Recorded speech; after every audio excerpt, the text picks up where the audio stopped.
Hey everyone, today I'm going to show how to make a PCB board using etching process on a single-sided copper board. First, design the circuit diagram on a computer.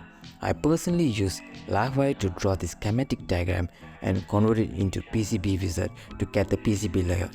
Then print it onto glossy paper. Make sure to print the design in mirror image format as it will be transferred onto the copper board face down. After that, cut the single-sided copper board to the size of glossy paper. As you can see, use the wrong side of cutter blade to cut this PCB board. It takes about 25 to 30 scores to get this done. Once done cutting, grab couple book and press the PCB board tightly between two books. Break it using a hammer. Clean the copper board using thinner or acetone. Now place the printed glossy paper face down on the copper board. Make sure there are no air bubbles. Preheat the iron box to temperature about 200 to 250 degrees Celsius.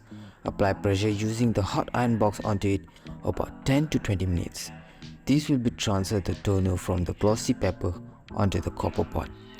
Unfortunately, I didn't get the result. After a couple minutes, I realized that if the circuit design is printed using an inkjet printing instead of a laser printing, it will not transfer correctly onto the copper board during the etching process. So for troubleshooting it, I added in the PCB design a little smaller on a computer compared to previous design because I want to make the wire line occupy on PCB. And I used the laser printing to print the circuit design on glossy paper. I had to repeat each and every steps again from the beginning due to my new size of PCB design, which is cut the copper board, break it, clean it, apply pressure using heated iron box to 10 to 20 minutes. Once ironing well and the toner sticks with the copper board, soak it in lukewarm water. After 5 minutes, the glossy paper can peel off very easily like this. And I use some needle kind of material like this to adjust the edges of toner to get a perfect shape. Wipe the PCB board and use a plastic container to prepare the etchant solution. I'm using couple teaspoons of Ferric Chloride and H2O to make the solution. Stir the mixture until the Ferric Chloride fully dissolves and then put the PCB board into the solution and shake it gently for 10 to 15 minutes.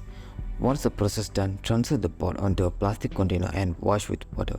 Wipe the PCB board and remove the toner using some steel wool. Finally, for drill the PCB, I use 1mm drill bit. You can use 0.8mm drill bit too, which is standard size for the drilling PCB board. Very easy step, which is using a drill machine, drill the aimed area and the PCB board is ready. Thanks for watching.